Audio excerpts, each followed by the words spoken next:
Hello guys, welcome to my another new vlog. আশা করি তোমরা সবাই ভালো আছো, আমিও ভালো আছি।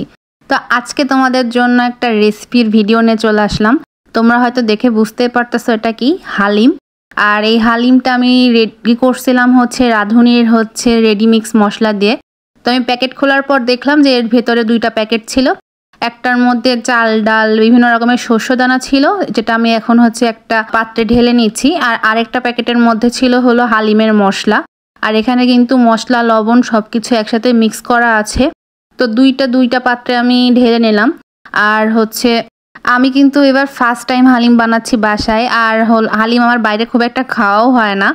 তো ওই যে চাল ডালের যে মিক্সচারটা ছিল ওর মধ্যে আমি এখন গরম জল দিয়ে দিলাম। মেইনলি এটা কিন্তু উষ্ণ না, একদম গরম ফুটন্ত জলটাই দিতে হবে। দিয়ে এটাকে মোটামুটি কিছুক্ষণ রেখে দিতে হবে। আমি 1 থেকে 1.5 ঘন্টার মতো রেখে দিয়েছিলাম, যাতে ডালগুলো ভালো মতন সিদ্ধ হয়ে যায়।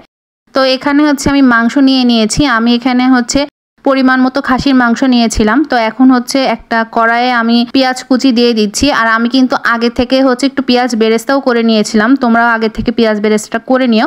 তো পেঁয়াজ দেওয়ার পর আমি এর মধ্যে পেঁয়াজ বাটা, দেন আমি এর মধ্যে জিরা বাটা দিয়ে দিচ্ছি, আর একটু আদা বাটা দিয়ে দিচ্ছি। এখন সব কিছু দিয়ে আমি ভালো মতো মশলাগুলো কষিয়ে নিচ্ছিলাম। দেন আমি এর মধ্যে দিয়ে দিচ্ছি হলুদের গুঁড়া আর মরিচের গুঁড়া।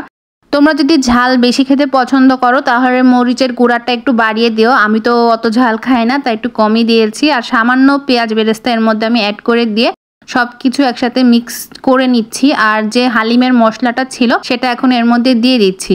আর মশলা দেওয়ার সময় মোটামুটি 1 থেকে 2 চামচ মশলা আমরা রেখে দিব পরে ইউজ করার জন্যে। তো এখন সব কিছু দিয়ে আমি ভালো মতন মশলাটা কষিয়ে নিচ্ছিলাম।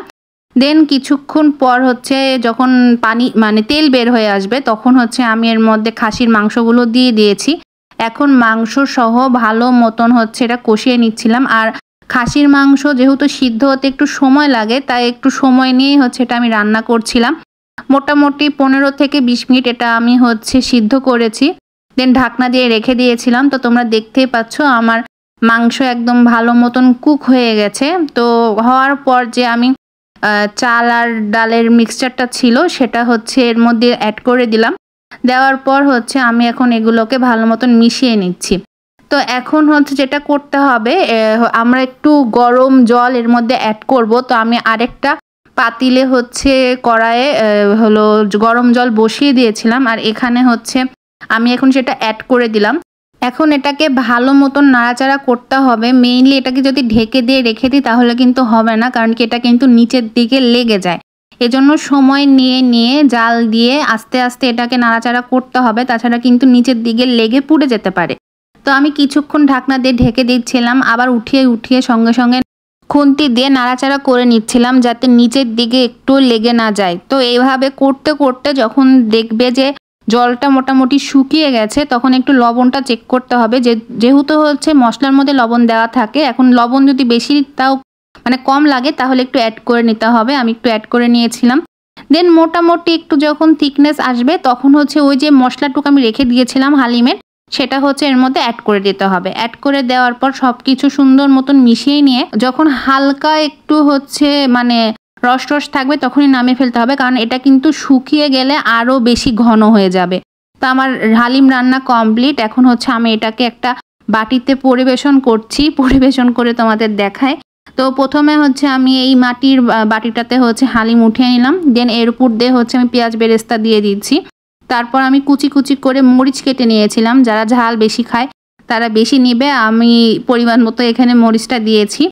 আর আমি উপর দিয়ে একটা লেবু দিয়ে দিয়েছি। লেবুটা এখানে কিন্তু চিপে খেতে হবে, তাহলে বেশি মজা লাগবে। তো আমার হালিম রেডি। সবাই তো খেয়ে বললো ভালোই হয়েছে। তো তোমরাও বাসায় এভাবে ওই রেডি মিক্স দিয়ে হালিম তৈরি করে খেতে পারো। তো কেমন লাগলো তোমাদের আজকের ভিডিওটা জানিও। তো আমার হালিম কমপ্লিট। তো আজকের মতন এখানেই শেষ করছি। সবাই ভালো থেকো। আজকের মতন টাটা।